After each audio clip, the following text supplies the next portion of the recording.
Ray allowed me into his man cave. There's a little bit of a kingdom where all his traces and everything are being made.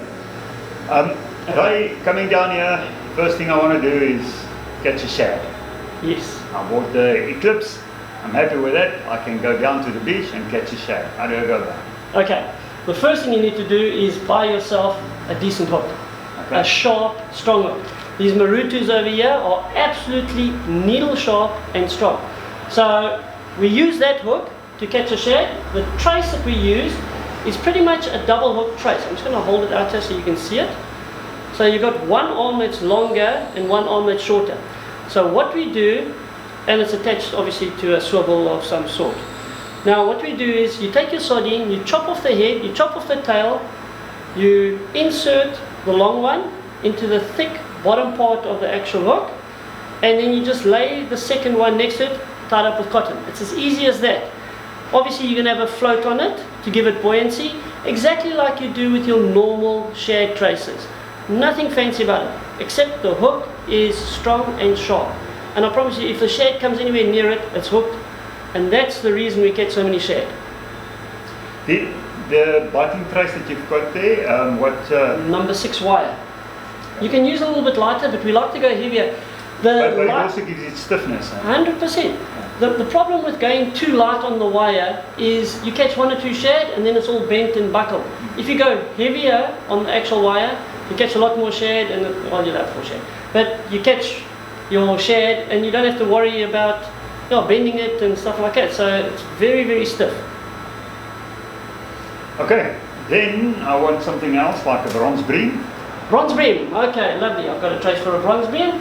And again, we'll use these Chinu lights. It's a very thin gauge hook, very sharp, number 1 or 10. What we do is we make pretty much what they call a helicopter rig out of it, with an anti-tangle free sleeve, as you can see. That rotates all the way around. So in that white water, it's moving around the whole time. It doesn't get knotted as easily, especially with that anti-tangle free sleeve. We've got a little gummy stop on the actual trace to prevent the float from going down the actual line. So what will happen is if it goes down the line, it ends up sitting here and your bait's on the ground. So if you put a gummy stop, it keeps it up the whole time and moving around. We put a little piece of earbud, any little plastic little item that you get, and we snell the hook over there so you can see the snell.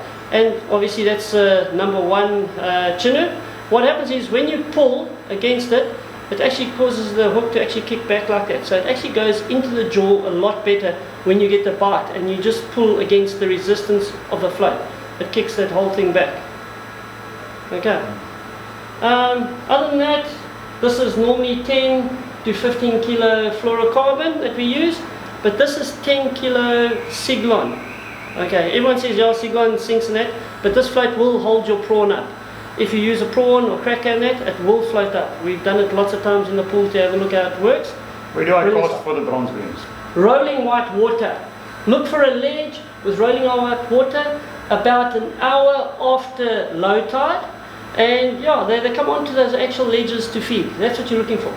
Anywhere that's got a nice ledge on it. Okay, what else is there to be caught? You can catch cob this time of the year. Cob trace. Cob trace, okay, again. Same hook as I use for my shad fishing. And of course, our Chinu.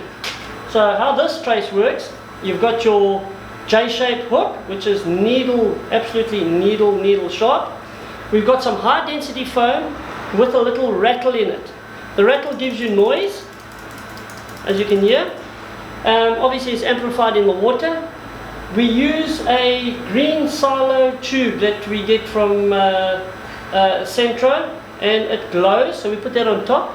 So you're getting your glowing color as a visual stimulus. You're getting an audio stimulus from the rattle, and of course you're getting the same smell stimulus from your chocker bait. So you make a big mushy bait with 2 little tentacles on it.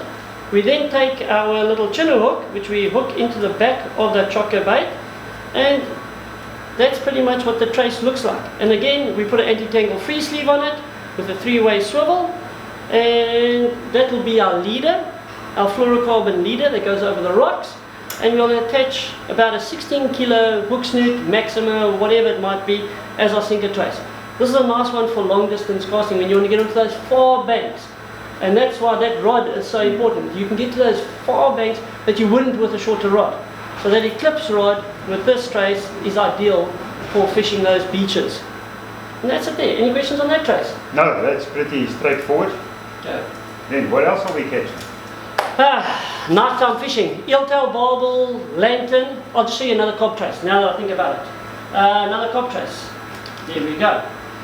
Now, we use our Maruta hooks. So that Cob Trace in terms of bait is a long distance casting one. Yeah. And Okay. in terms of the bait that you put on that one, Chocker. can go Chocker mainly or chocker. red eye. Okay, so, and you can still catch shad because the shad don't bite you off on it. Because of the long hook. Long hook and that foam pot. A lot of times you hook him on the second hook here, the shad, and I promise you, you still get the shad out. So it's a very universal kind of trace. Now what we've got here is another cob trace that we use quite a lot of. Again, that's going to be the top. Obviously the big eye goes to the top. And it's a very long moving trace. It's a double hook, circle hook trace, as you can see. Again, we use pretty much the same stuff. Marutu. So it's at size 22 Marutu. And the reason we use it is very thin, very sharp. And as a beginner, you get the bite you tend to hit, which is absolutely fantastic. The more experienced guys will sit there and wait for the cob to pull them down, but as a beginner, it's always nice to hit. That's why that crossover circle hook, it's an in-between. It's a J hook, come circle hook, hard to get the hook out once it's hooked, and I promise you, brilliant, brilliant hook for anybody that's beginning or starting off fishing, especially rock and surf wise. With these hooks, they also don't tend to get stuck so easily in the rocks. So this trace we use when we're fishing in the rocks, over the ledges and stuff like that. It's a very good one because it's longer for the movement part of it, for the cob. But we have another trace that we use for eeltail barbels, for lanterns, for rock cod. It's a lot shorter. It's exactly the same trace. It's just a lot shorter. Nighttime fishing. Nighttime fishing, but hey, Durban's all about nighttime fishing. I can see with all the glowing, the glowing stuff, yeah. So again, we've got a little bit of glow on it. And the reason we use this rubber here as well is when we're baiting it up, it prevents the bait from coming off the hook because we use little tentacles, and we'll show you the pictures of how that looks when we go and do our baiting up part of it. And again, we tend to put a gummy stop to stop that saloon or that tube from coming down the line and getting tangled up on this side here.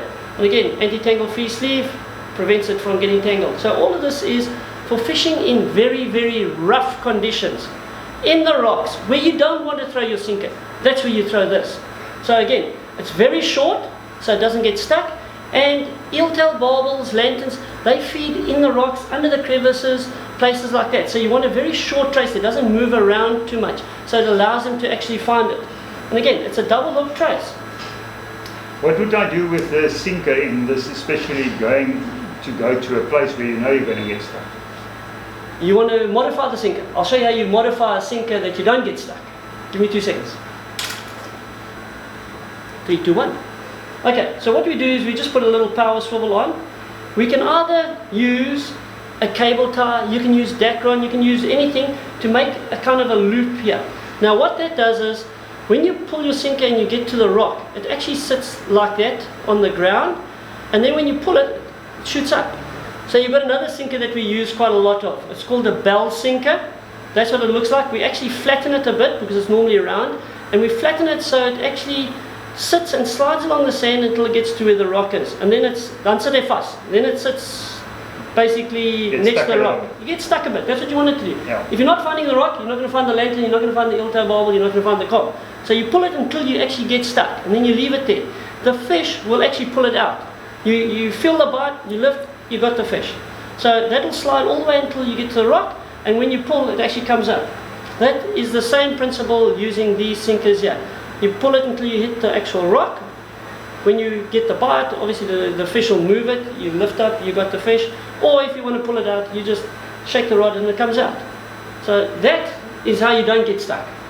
It's as simple as that. You can, like I said, a lot of guys use a cable tie, it's quick and easy. I just like using wire. You can use Dacron for it. There's lots of ways around it. Well, it looks like we are ready to go fishing. Definitely. I must say, I think we'll just get the tab tallied up. But I think for less than 10 grand, we'll be able to go fish. Definitely, without a doubt. We'll That get includes everything. We all- can come everything. down here with nothing, Nothing. whatsoever. Walk out 10k later. I'm ready to fish for 2 weeks. That includes your fluorocarbon, your sinkers, your swivels, definitely, without a doubt. Well, that's it. Kingfisher in Durban. Come and get your stuff from Running Ray.